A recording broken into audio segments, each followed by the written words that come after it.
Iya, shalom saudara, selamat malam. Berjumpa lagi di Mesbah Doa. Saya percaya kita semua dalam keadaan baik dan luar biasa. Bahkan apapun keadaan kita, kita tetap mau bilang Tuhan tuh baik, Tuhan tuh luar biasa bagi kita. Mari kita mau terus setia untuk memuji menyembah Tuhan, bahkan mencari Tuhan. Saya mau menyapa buat yang ada di Indonesia, Shalom, dari Sabang sampai Merauke, yang juga ada di luar negeri, di semua benua-benua, kasih anugerah dan rahmat Tuhan senantiasa ada atas hidup kita yang mau terus setia memuji dan menyembah Tuhan. Kami mengucap syukur Tuhan, bahkan apapun keadaan kami. Kami mau bawa pujian penyembahan kami bagimu Bapa. Sucikan dan kuduskan hati kami. Sungguh kami rindu akan kediaman-Mu Tuhan. Bahwa kami terus berada dalam hadirat-Mu karena itu adalah tempat terindah. Berada dalam hadirat Tuhan. Terima kasih Tuhan, Engkau mengizinkan kami untuk ada dalam hadirat-Mu. Itu adalah anugerah bagi hidup kami Tuhan. Sungguh ku cinta kediaman-Mu Tuhan. Jiwaku rindukan Engkau, ku tak ingin jauh dari hadirat-Mu, bawaku dekat padamu. Sungguh ku cinta, sungguh ku cinta kediaman-Mu Tuhan. Jiwaku rindukan Engkau. Kami tak ingin jauh, tak ingin jauh dari hadirat-Mu, bawaku dekat padamu. Ku tinggikan, ku agungkan, ku sembah Kau Tuhan, untuk selamanya. Ku tinggikan, ku agungkan, ku sembah Kau Yesus Tuhan. Mari saudara kita yang rindu datang dalam hadirat Tuhan, katakan, sungguh ku cinta kediaman-Mu Tuhan. Jiwaku rindukan Engkau, ku tak ingin jauh dari hadirat-Mu, bawaku dekat padamu. Sungguh ku cinta Tuhan, sungguh ku cinta kediaman-Mu Tuhan. Jiwaku rindukan Engkau, ku tak ingin jauh dari hadirat-Mu, bawaku dekat padamu.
sembah Engkau Yesus Tuhan, alat kami, Tuhan penebus,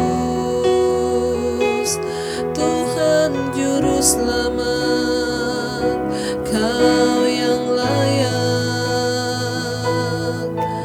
Kau yang layak disembah. Terima kasih Tuhan. Hanya dalam hadirat-Mu kami tenang ya Tuhan. Hanya dalam hadirat-Mu kami aman ya Tuhan. Hanya dalam hadirat-Mu kami kuat ya Tuhan. Karena itu kami selalu rindu berada dalam hadirat-Mu Tuhan. Diam di bawah kaki-Mu, menyembah Engkau Tuhan yang hidup.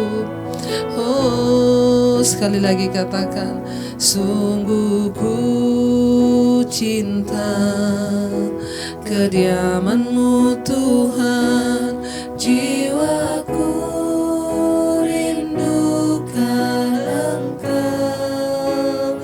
Kami tak ingin jauh, amin Tuhan, dari hadirat-Mu, bawaku dekat pada.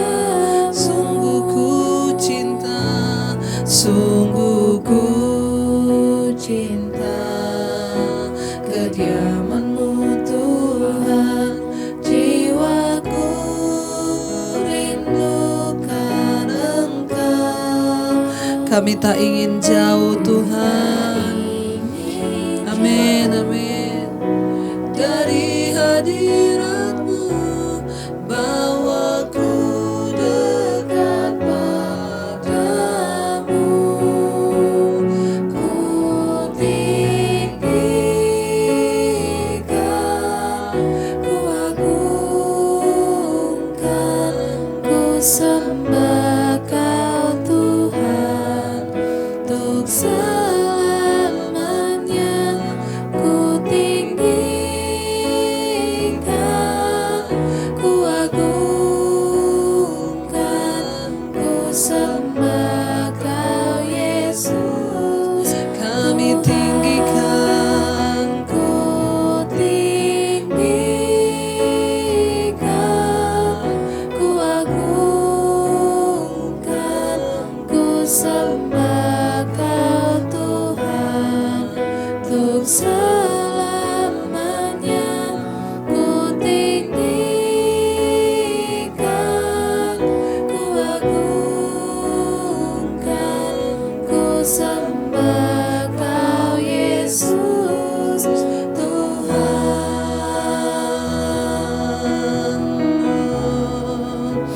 Ajar kami untuk terus meninggikan Engkau dalam hidup kami. Engkau Tuhan yang layak untuk kami sembah. Engkau Tuhan yang layak untuk kami puji. Engkau kami sembah Tuhan. Biarlah hidup kita, hati kita penuh dengan pujian dan penyembahan. Hanya Tuhan yang layak untuk kita sembah, sebab Dialah Raja, Dialah yang berkuasa atas kehidupan kita. Dia Tuhan yang pegang kendali atas hidup kita. Oh, ku sembah Kau, ku sembah Kau. Tak dapat ku membalas kasih-Mu.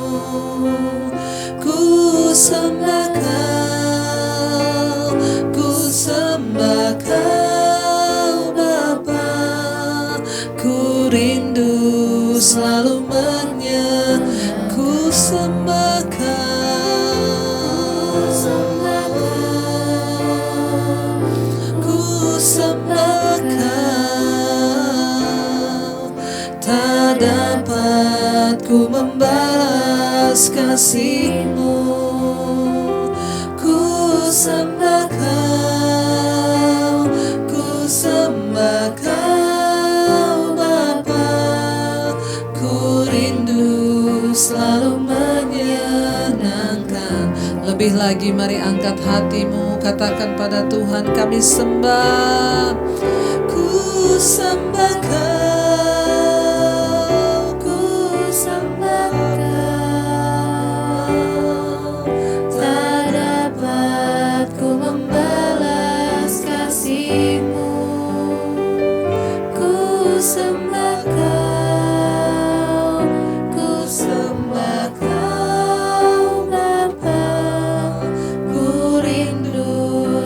selalu menyenangkan. Kami sembah, ku sembah Kau, ku sembah Kau. Tak dapat ku membalas kasih-Mu. Ku sembah Kau, ku sembah Kau Bapa.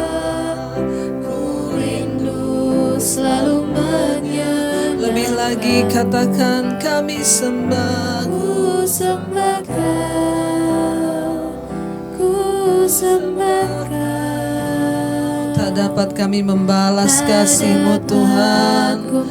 Amin.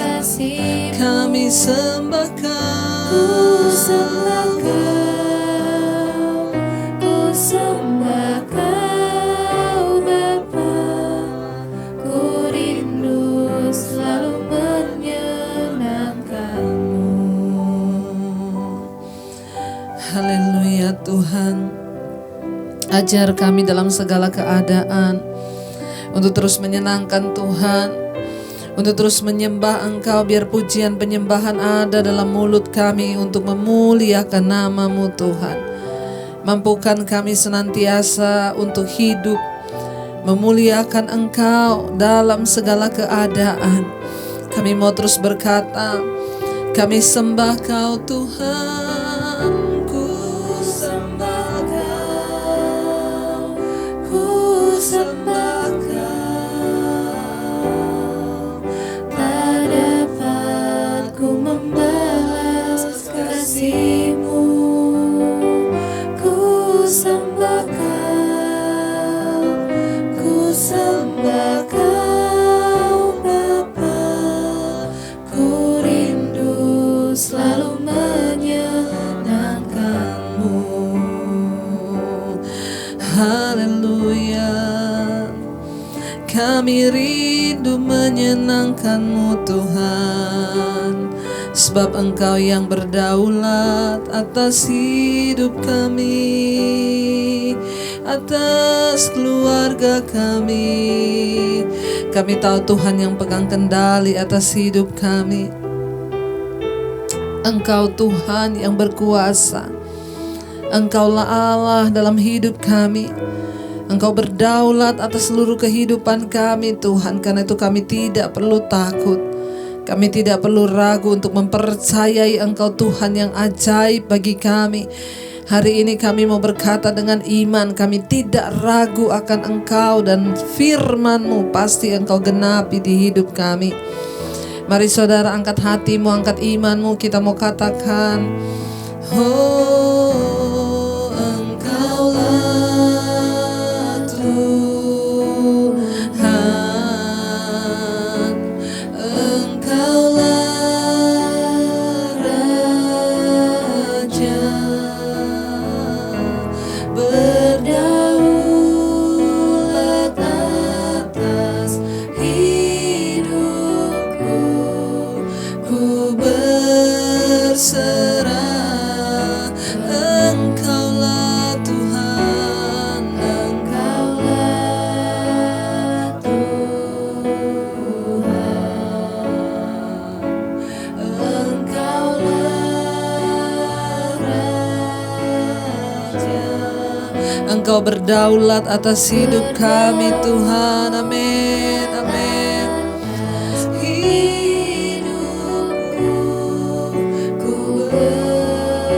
Lebih lagi dengan iman kita mau katakan, Engkaulah Tuhan,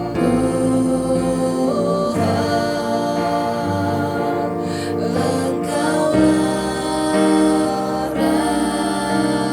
Raja. Engkau berdaulat, berdaulat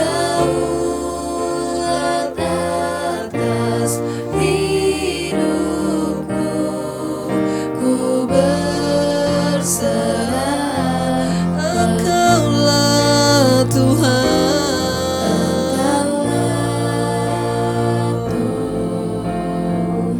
Engkaulah Raja.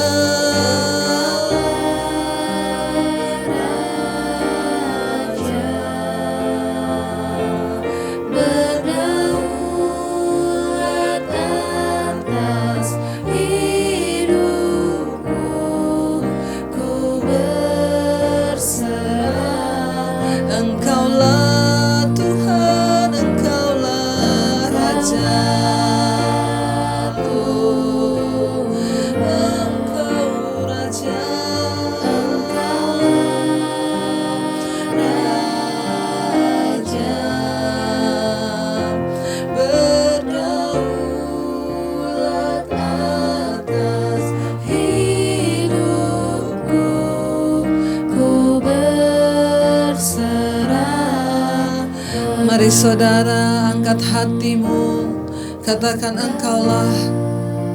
Engkaulah Tuhan, Engkaulah Raja atas hidup kami. Kami tidak pernah ragu Tuhan, Engkau yang berdaulat atas hidup kami. Engkau berdaulat atas rumah tangga kami. Engkau berdaulat atas nyawa dan hidup kami.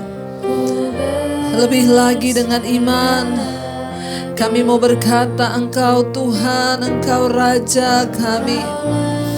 Amin Yesus, amin Tuhan, amin. Engkaulah Raja, berdaulat atas hidupku, ku berserah penuh.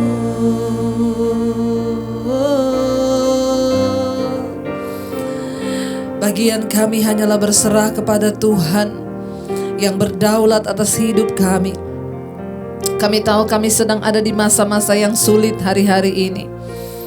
Namun kami tahu satu hal, ketika keadaan berubah, kami punya Tuhan yang tidak pernah berubah.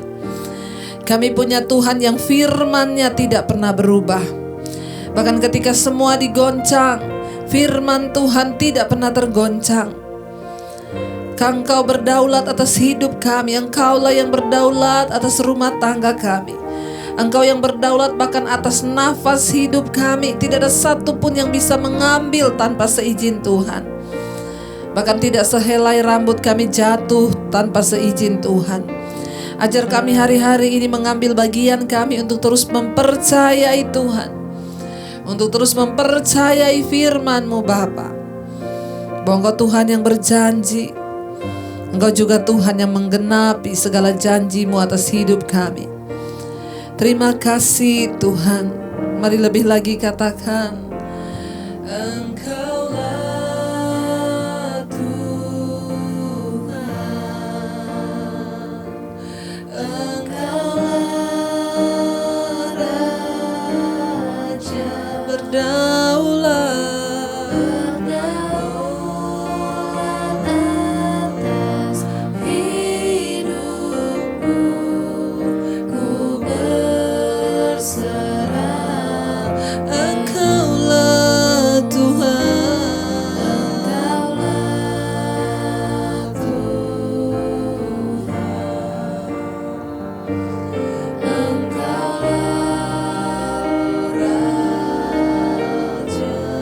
Berdaulat, berdaulat atas hidupku, ku berserah penuh. Terima kasih Tuhan.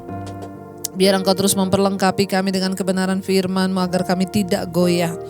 Bahkan dalam menghadapi apapun kami tidak akan goyah, karena Tuhan adalah kekuatan kami.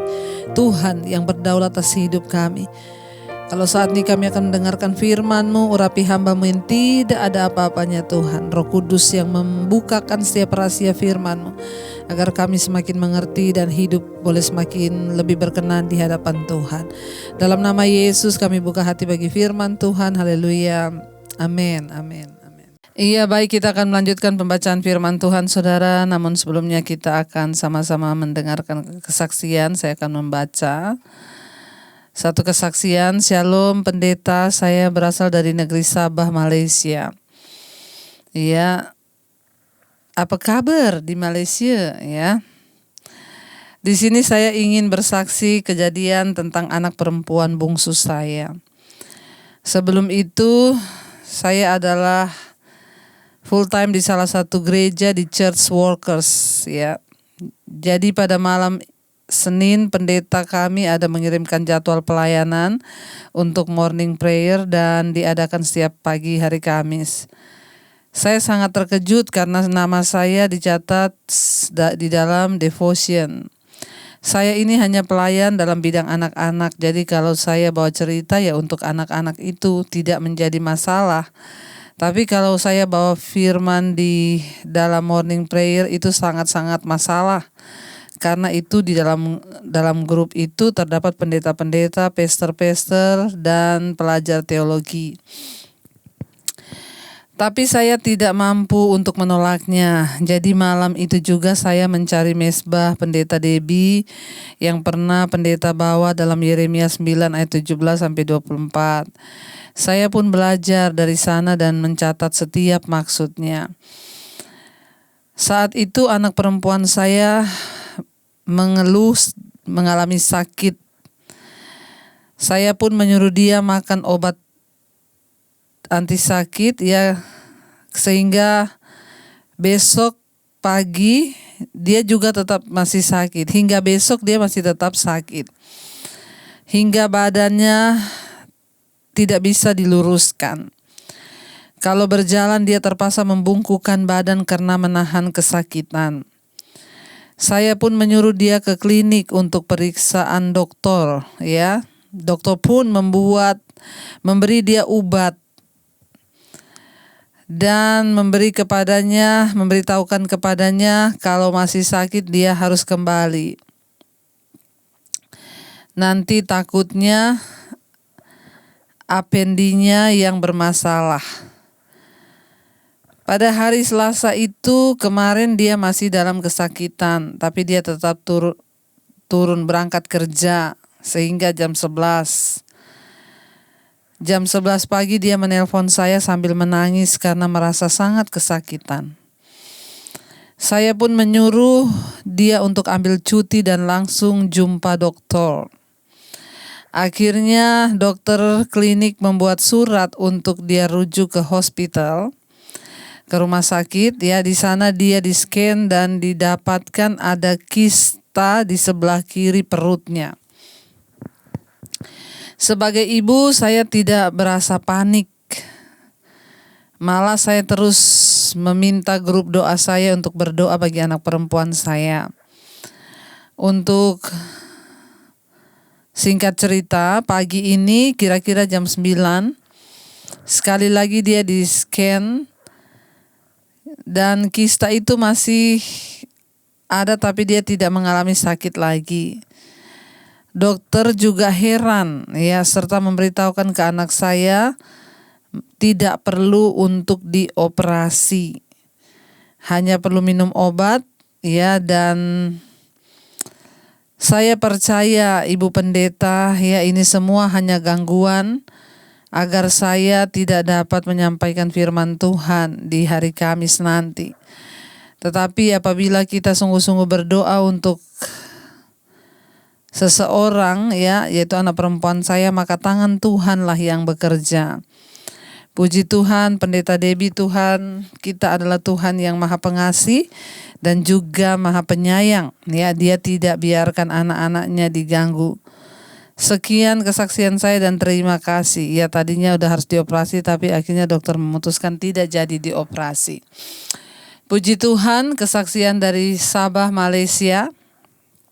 Kita bersyukur ya, seringkali iblis mencoba menghalangi, tetapi firman Tuhan, kebenaran harus tetap diberitakan. Tetap semangat ya Bu, tetap cari Tuhan dan tetap setia. Iya, saya ingin membacakan satu kesaksian lagi saudara ya. Biarlah ini juga membangkitkan iman kita. Shalom, selamat malam Ibu Debbie. Saya ingin membagikan kesaksian tentang kebaikan Tuhan di dalam kehidupan saya.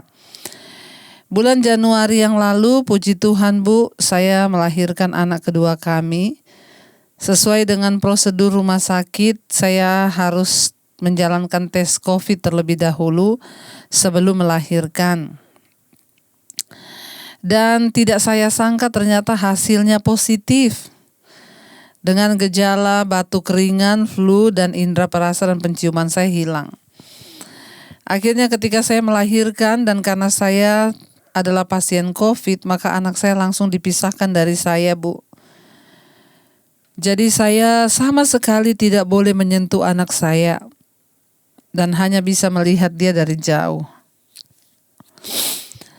Didiagnosa terpapar COVID dan harus dipisahkan dari anak saya yang baru lahir membuat saya khawatir berlebihan, Bu. Pikiran negatif selalu muncul, pikiran saya takut kalau saya meninggal, apalagi kalau saya meninggal gara-gara COVID. Itu berarti keluarga hanya bisa menyaksikan proses penguburan saya dari jauh. Saya juga khawatir berlebihan tentang kesehatan anak keluarga yang sudah kontak dengan saya.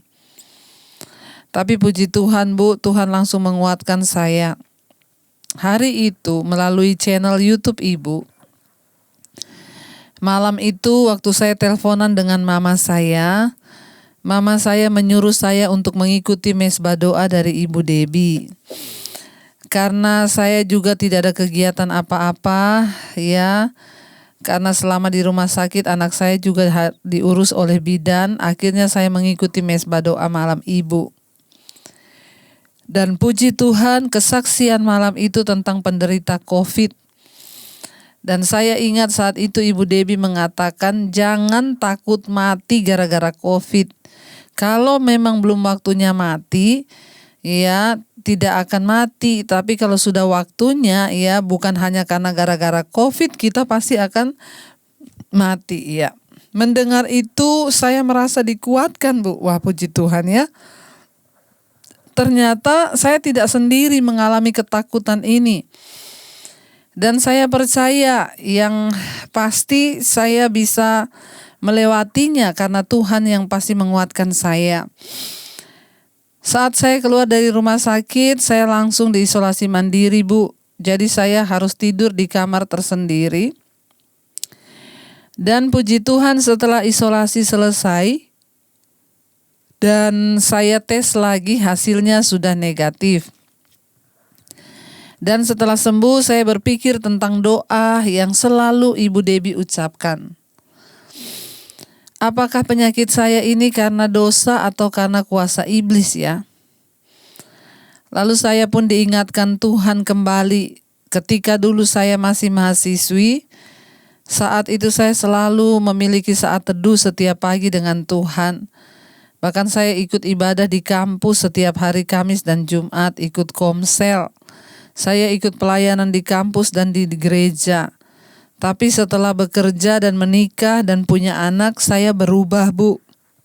Saya menjadi sok sibuk dengan hal-hal duniawi. Saya menjadi sok sibuk bekerja, sok sibuk mengurusi suami dan anak. Dan saya semakin jauh dari Tuhan. Doa bangun pagi dan doa malam sebelum tidur saja kadang saya lupa karena terlalu sok sibuk. Saya pasti ditegur Tuhan dengan kejadian ini. Tuhan ingin saya kembali memprioritaskan Tuhan dalam hidup saya. Bahkan selama isolasi mandiri itulah merupakan titik balik saya, Bu. Di mana selama isolasi mandiri, puji Tuhan, saya selalu mengikuti mesbah syukur dan mesbah doa dari Ibu Debbie.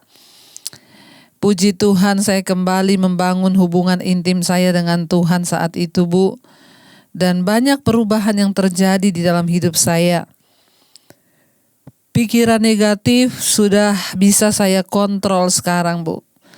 Saya juga sekarang tidak lagi suka khawatir berlebihan dan banyak pengajaran-pengajaran Ibu yang coba saya praktekkan dalam hidup saya. Puji Tuhan, walau saya harus ditegur terpapar COVID dahulu, tapi saya tahu, Bu, inilah cara Tuhan yang membuat saya kembali ke jalan Tuhan. Semoga kesaksian saya ini menjadi berkat buat semua, tetap sehat buat Ibu Debbie dan keluarga, semoga pelayanannya terus memberkati dan mengubahkan orang banyak. Tuhan Yesus memberkati. Iya. Inilah yang dikatakan duka cita yang karena kehendak Allah itu mendatangkan pertobatan dan keselamatan dan tidak akan disesalkan. Tapi duka cita yang datang dari dunia ini membawa kepada kebinasaan dan kematian. Ya, walaupun mengalami sakit dulu COVID, Tuhan izinkan, tetapi akhirnya bertobat, sekarang kembali kepada Tuhan, kembali membangun hubungan dengan Tuhan. Iya, baik, kita akan melanjutkan pembacaan firman Tuhan malam hari ini. Terima kasih ya buat kesaksiannya yang sangat memberkati kita semua. Sekarang kita masuk Yeremia 37 ayat yang pertama. Kemarin kita sudah membaca bagaimana Raja Yoyakim membakar kitab nubuatan Nabi Yeremia itu, ya, dan ayat 30 pasal 37 sekarang ayat yang pertama. Sedekia bin Yosia menjadi raja menggantikan Konya bin Yoyakim. Nebukadnezar raja Babel telah mengangkat dia menjadi raja atas negeri Yehuda.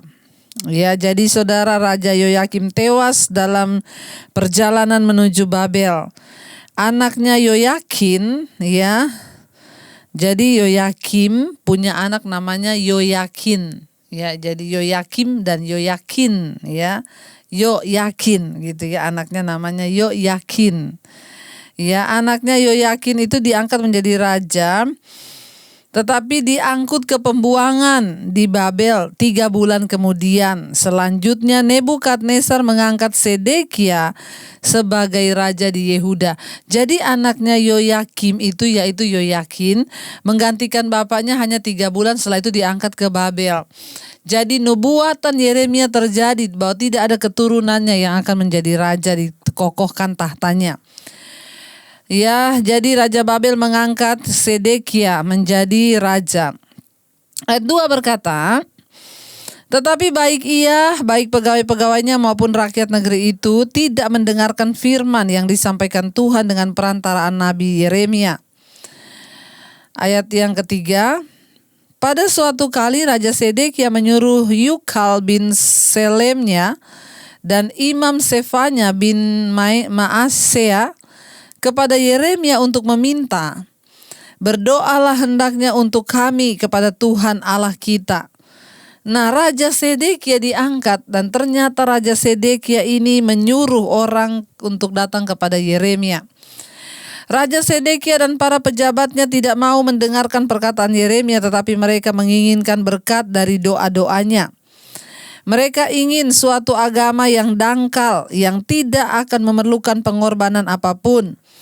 Allah tidak senang dengan orang-orang yang datang kepadanya hanya mencari apa yang bisa mereka peroleh dan bukan berusaha memiliki hubungan dengan Dia. Kita tidak menginginkan hubungan seperti itu dengan orang lain, dan kita jangan berharap Allah akan menerima hubungan seperti itu dengan kita. Jadi lucunya saudara, Sedekia dan seluruh rakyat itu tidak mau taat sama Tuhan, tapi mereka suruh Yeremia berdoa, titip doa sama Yeremia. Nah, ini bagus nih buat orang yang suka titip-titip doa. Titip doa sama pendeta. Masih banyak yang WA ke saya, Bu Debi titip doa, 1 suami nama ini, 2 anak nama ini, 3 anak nama ini, 4 menantu nama ini, 5 saya tidak mungkin berdoa.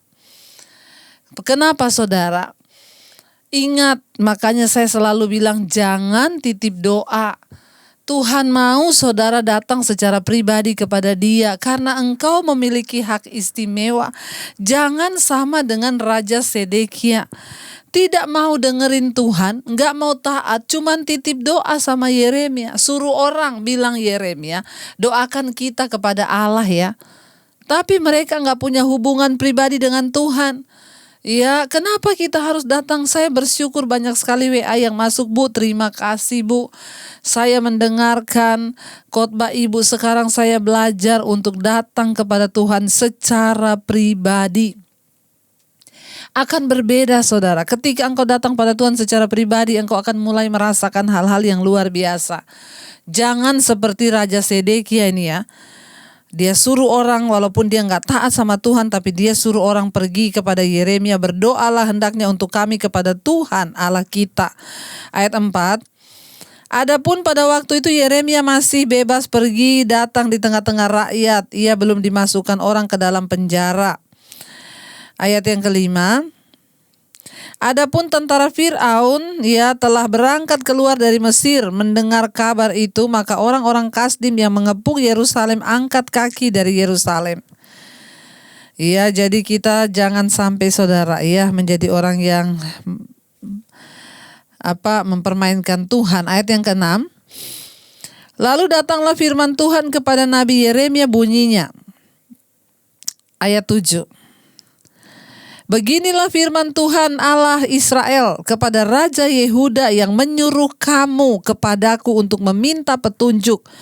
harus kamu katakan begini, lihat tentara Fir'aun yang telah berangkat keluar untuk membantu kamu akan kembali ke negerinya, ke Mesir.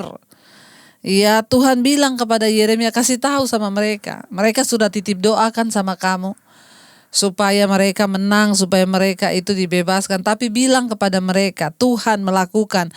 Ya, tentara Fir'aun yang sudah datang untuk menolong kamu.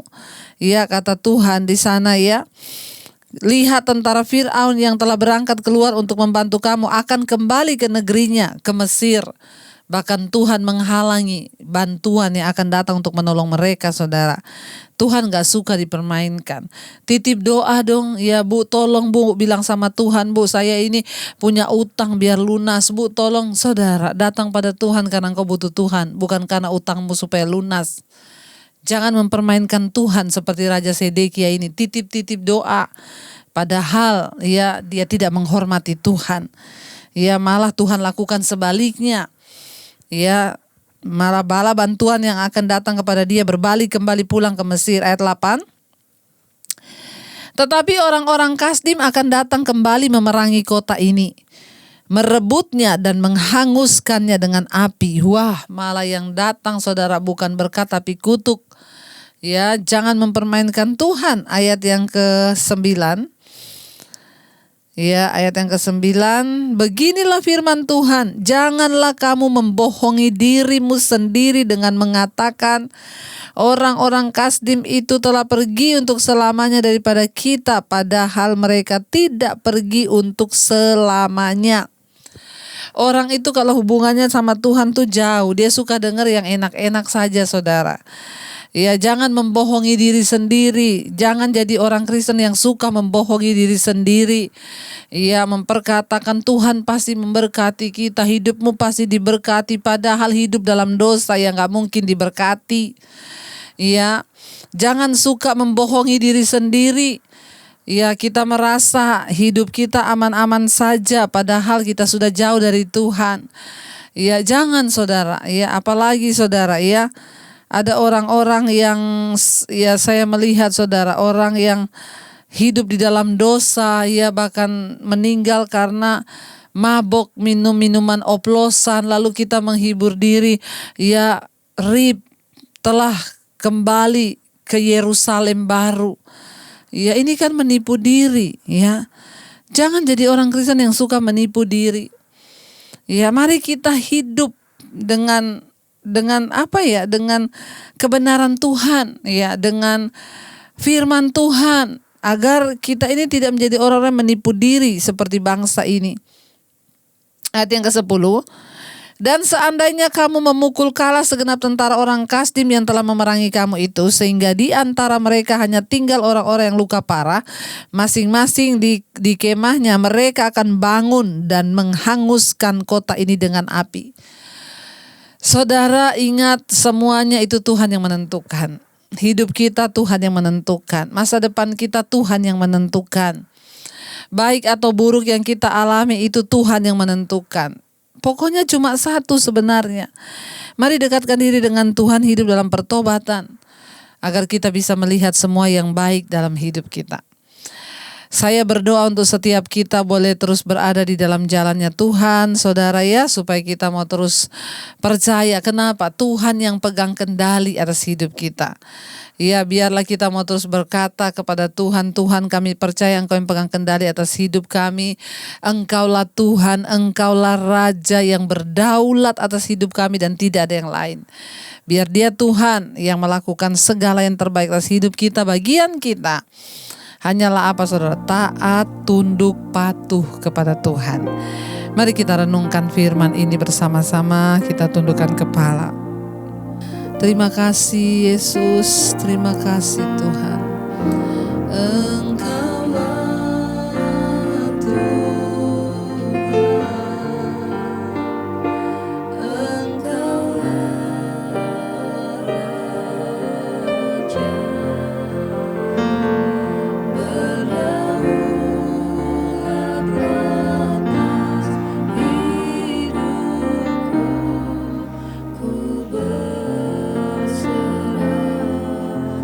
Engkau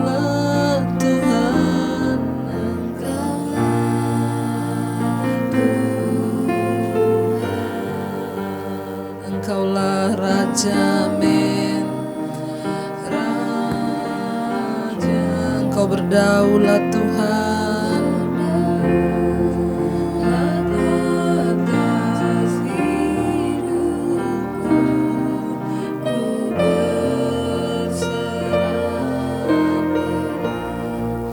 Terima kasih Bapa, kami tahu Engkau berdaulat atas hidup kami, atas rumah tangga, atas pernikahan, atas suami kami, atas istri kami, atas anak-anak kami. Tuhan berdaulat, masa depan kami, pekerjaan apapun, kesehatan bahkan nyawa, Tuhan berdaulat. Atas seluruh keluarga besar kami, orang tua kami, oma opa kami, para single parent, Tuhan berdaulat atas kesehatan, damai, sejahtera dan sukacita kami Bapa. Tuhan Engkau juga yang terus memberikan Tuhan penghiburan bagi setiap orang tua keluarga kami, siapapun yang hari ini sedang terbaring sakit. Tuhan jamah berikan kesembuhan, ampuni dosa pelanggaran Tuhan. Kami percaya Tuhan sembuhkan jiwa kami yang sakit agar tidak ada amarah, kepahitan, bahkan sungut-sungut, tetapi sebaliknya kami mau bersyukur karena kesembuhan itu Tuhan sanggup berikan buat kami. Terima kasih Bapa. Kami juga Tuhan menyerahkan Bapa untuk seluruh anggota keluarga kami Bapa yang ada dalam persoalan pergumulan yang berat, yang ingin keluar dari ikatan-ikatan dosa. Bahkan setiap mereka yang ada di luar sana yang mengikuti mesbah doa ini, bahkan untuk setiap doa-doa yang sudah masuk, WA, telepon, SMS yang sudah masuk, Tuhan Engkaulah Tuhan yang berdaulat menyembuhkan, Engkaulah Tuhan yang berdaulat melepaskan. Tidak ada perkara yang mustahil bagi Tuhan. Yang sakit Engkau sembuhkan, yang terlilit hutang piutang Engkau juga turut bekerja, yang terikat dengan kenajisan percabulan, rokok, minuman keras, alkohol, obat-obatan terlarang, narkoba, kenajisan percabulan, amarah, kepahitan, ketakutan, depresi, kecemasan yang terikat dengan obat tidur, kami berdoa dalam nama Yesus ada kelepasan. Tuhan menjadi penolong bagi kami. Engkau Tuhan juga yang mencukupkan semua yang kami butuhkan bagi setiap mereka yang berkekurangan. Tuhan menjadi jawaban juga bagi setiap orang-orang yang membutuhkan Tuhan memiliki keturunan ilahi, anak-anak ilahi. Tuhan membukakan kandungan yang tertutup. Dalam nama Yesus akan ada anak-anak keturunan ilahi yang dilahirkan. Roh kemandulan kami tolak dalam nama Yesus. Tuhan juga terus memberkati untuk setiap mereka Bapa yang hari-hari ini terus Tuhan ada di dalam keterikatan atau apapun juga Bapa, dalam persoalan pergumulan yang begitu berat, rasanya tidak mampu lagi, ingin menyerah, Tuhan menjadi jawaban. Berkati Tuhan setiap orang-orang yang hari-hari ini terus mau berseru padamu Bapa. Engkau Tuhan, hamba begitu terbatas, tapi Tuhan tidak terbatas. Hamba begitu terbatas menjawab, tapi Tuhan yang sanggup menjamah. Kami terus melepaskan berkat bagi Indonesia, bagi bangsa negara kami. Terima kasih buat Indonesia dalam tangan Tuhan, lawatan Tuhan, hujan pertobatan boleh terjadi. Tuhan terus memberkati Bapak Presiden Jokowi, Bapak Ma'ruf Amin, seluruh jajaran kabinet yang ada, TNI, Polri. Tuhan menyertai, memberkati dalam satu kesatuan. Biarlah mereka semua boleh bekerja bagi kepentingan Tuhan, bagi kepentingan masyarakat bahkan bangsa ini. Terima kasih Bapak, hamba juga terus berdoa Tuhan, menyerahkan untuk seluruh tim medis yang ada berdiri tergaris terdepan menghadapi COVID. Kami ikat, patahkan, hancurkan kuasa virus corona di dalam nama Yesus. Tuhan, Engkau yang sanggup menyembuhkan dan Engkau yang sanggup pegang kendali atas virus ini. Kami meminta Tuhan, biarlah Engkau lalukan, tetapi biar kehendak-Mu saja yang terjadi. Hujan pertobatan tercurah bagi bangsa ini, bahkan bagi orang seluruh di dunia ini untuk terus mencari Tuhan. Kami berdoa para tim medis, Tuhan jagai, lindungi, hidup mati kami ada di tangan Tuhan. Berkati seluruh bangsa-bangsa yang terus setia berdoa di 5 benua, Asia, Afrika, Amerika, Eropa, Australia. Tuhan tutup bungkus dan kuasa darah-Mu, bahkan kesembuhan massal terjadi, tidak ada kematian massal. Masalah persoalan mereka juga Tuhan jadi jawaban. Mari kita buka hati dan tangan kita untuk menerima berkat. Diberkatilah Engkau dalam kehidupanmu, diberkati rumah tanggamu, pekerjaanmu, kesehatanmu, keuanganmu diberkati. Engkau akan menjadi berkat bagi banyak orang. Terimalah kiranya berkat dari Allah Bapa, cinta kasih Tuhan Yesus Kristus, penyertaan Allah Roh Kudus menyertai hidupmu mulai dari hari ini bahkan sampai kali yang kedua Tuhan Yesus datang menjemput kita semua. Namamu tercatat di dalam kitab kehidupan. Dalam nama Tuhan Yesus yang percaya diberkati, katakan bersama, Amin, amin. Tuhan Yesus memberkati dan jangan lupa tekan tombol like, subscribe dan bagikan Mesbah Doa ini kepada semua orang agar mereka juga boleh diberkati Tuhan. Shalom dan Tuhan berkati.